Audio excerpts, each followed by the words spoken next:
apapun masalahnya, mau masalah stunting, masalah Palestina, masalah segala macam, jawabannya cuma satu: makan.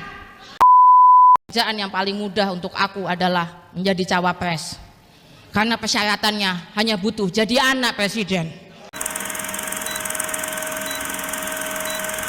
Assalamualaikum warahmatullahi wabarakatuh. Sindiran keras dari sang putri Kiai Haji Abdurrahman Wahid dari Mbak Inayah kepada Mas Gibran. Ini sangat, kalau kita telaah video ini, kita dengarkan video ini dengan baik-baik, itu langsung masuk ke dalam jantung hati, bahkan mungkin ke dalam-dalamnya. Mari kita simak videonya bareng-bareng. Baru pulang ya dari S2 gitu, dan kebetulan saya merasa bahwa saya kan merupakan kelompok anak milenial, dan saya merasa bahwa lapangan pekerjaan sekarang itu sangat sulit digapai karena banyaknya permainan orang dalam. Solusi terbaik dari Mas Gibran sih jadi pengusaha.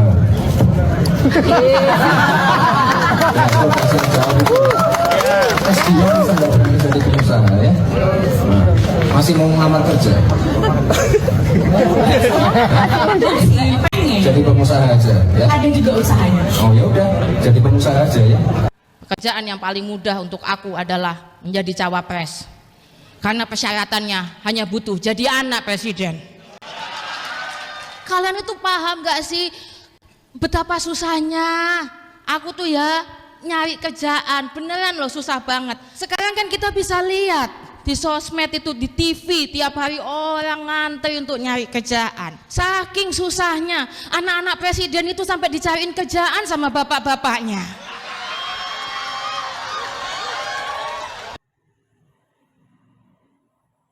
Lah ya mereka enak, ada bapak-bapaknya, ada yang bapaknya masih jadi presiden. Lah aku, udah apa? Aku mau mesti ngapain? Apa? Meneruskan kekuasaan bapakku. Oh, bapakku aja nggak berhasil memperpanjang kekuasaannya. Anak Gen Z hari ini itu mau ngelamar kerjaan, dipotong dengan orang yang punya koneksi orang dalam, ordal. Ya sanksi sosialnya ada, Pak. Sampai kapanpun, apakah itu mengobati rasa sakit hati orang yang ngantri sekian banyak ini? Pak Prabowo dan Mas Gibran harus menjawab itu. Apalagi Mas Gibran yang mewakili anak muda. Harusnya Mas Gibran itu yang paling bisa menjawab itu, karena yang memang benar-benar anak muda. Harusnya, harapan saya secara ideal harusnya bisa menjawab, karena harusnya paling merasakan. Saya nggak ngerti apakah Mas Gibran pernah nggak merasakan seperti anak-anak muda yang sulit nyari kerja, yang kemudian kuliah itu harus bayar mahal. Kalau pernah merasakan harusnya bisa datang dan memberikan tawaran. Selamat pagi. Sudah sarapan semua? Sudah sarapan ya? Sehat semua. Anak-anak dijaga ya, ibu-ibu, bapak-bapak yang bawa hati-hati ya, jangan sampai dikejar ya. Ya, pokoknya nanti yang tertib, jaga ketertiban. Pokoknya sehat selalu ya. Makasih ya, makasih.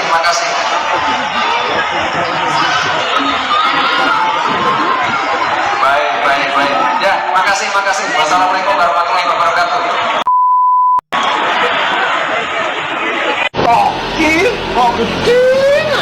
Ada juga capres yang apapun masalahnya, mau masalah stunting, masalah Palestina, masalah segala macam, jawabannya cuma satu: makan. Entah itu food estate, entah itu makan siang gratis, entah itu susu gratis. Aku baca itu visinya, menuju transformasi, menuju Indonesia emas 2045.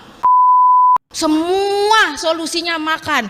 Setelah tak baca, oh typo, ternyata itu tulisannya transformasi menuju Indonesia gumus 2045. Sering. Terus pemilu ini ngapain kalau nggak bicara kita? Saya kira pemilu ini adalah ajang untuk bicara. Kalau ajang bekerja itu waktu udah dilantik nanti. Bicara, nanti biar rakyat menilai, lihat hasil pekerjaan. Itu nanti waktu dilantik, Pak. Kalau sekarang pemilu ini memang adu bicara. Untuk meyakinkan pemilih. Meyakinkan orang. Sekaligus Iya, pengen tahu dong. saya ini siapa gitu. Saya ini siapa, teman saya siapa, saya ini membawa gagasan apa, saya menjanjikan apa. Ya memang ini waktunya. Bagaimanapun di dalam Pilpres kali ini, Mas Gibran lah yang secara biologis usianya paling muda. Maka saya mengharapkan agar Mas Gibran betul-betul bisa banyak berkomunikasi, banyak bertukar pikiran, banyak membuktikan bahwa anak muda itu bukan sekedar persoalan usia, bukan sekedar persoalan etalase dipajang karena siapa keluarganya, bukan masalah karena siapa kelompok di sekitarnya, tapi karena dia sendiri. Saya sangat berharap bahwa Mas Gibran bisa dan punya keinginan untuk membuktikan itu. Karena siapapun anak-anak muda yang lain di Indonesia, saya rasa pasti juga berharap. Karena kemarin teman-teman sudah punya banyak pemikiran-pemikiran yang mana teman-teman ini merasa tercederai dengan proses MK segala macam. Itu kan banyak sekali pro kontra, kita harus melihat itu. Saya merasakan betul diskusi di mana-mana ya, bahkan di warung kopi pun masyarakat memahami ada kejadian itu. Maka saya kira Mas Gibran, saya punya harapan besar untuk membuktikan bahwa tidak seperti itu kok politik anak muda. Bahwa politik anak muda itu juga mengerti kok ada etika politik yang harus dijalani, bahwa politik anak muda itu juga bicara tentang gagasan yang substantif, tidak hanya gimmick, bahwa politik anak muda itu membangun harapan bukan mematikan harapan. Dan hari ini yang bisa menjadi juru bicara dari semua harapan itu karena Mas Gibran yang menjadi kandidat, ya saya berharap Mas Gibran bisa menyampaikan itu. Bagaimana caranya? Karena kita berharap ada substansi perwakilan anak muda yang kemudian itu substantif ya, tampil di ruang publik. Kalau kemudian tampilnya anak muda di ruang publik itu malah mencederai politik anak muda itu sendiri sebagai satu gagasan, maka saya akan sangat kecewa. Rasanya tidak perlu jadi pura-pura muda atau muda secara biologis untuk membawa substansi anak muda. Bisa jadi yang benar-benar muda secara substansi itu memang orang yang tidak lagi muda. Artinya kalau Mas Gibran kemarin kan sudah mengecewakan dengan proses di MK yang seperti itu, banyak anak muda yang kecewa.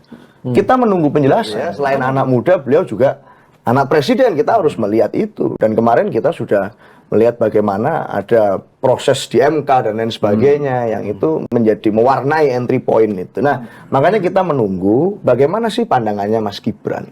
Anak muda juga pingin dong mendengarkan itu, karena cara mengujinya gimana lagi hari ini kalau tidak dengan melalui dialog. Berkali-kali dibilang, respon Mas Gibran gimana? Diemin aja. Sindiran dari Mbak Inayah dan siapa ini ya?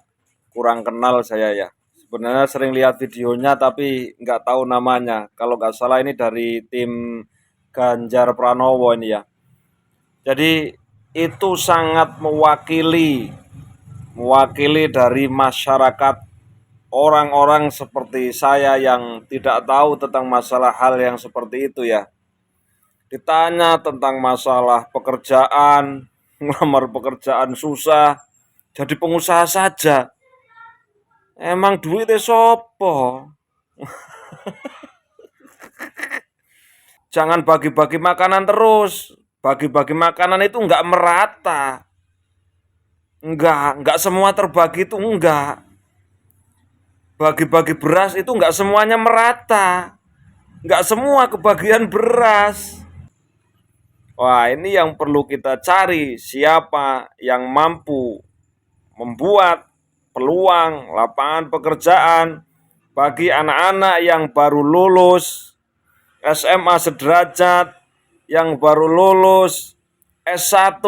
Nah, ini kan pasti mereka butuh pekerjaan, ya toh? Kalau dikasih makanan terus nggak jadi pinter otaknya, justru malah jadi dongok.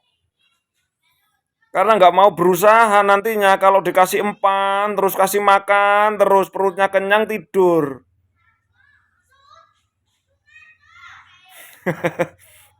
Mohon maaf ya kalau saya berbicaranya seperti ini. Ya karena mungkin ini adalah mungkin ada unek-unek ya di dalam hati.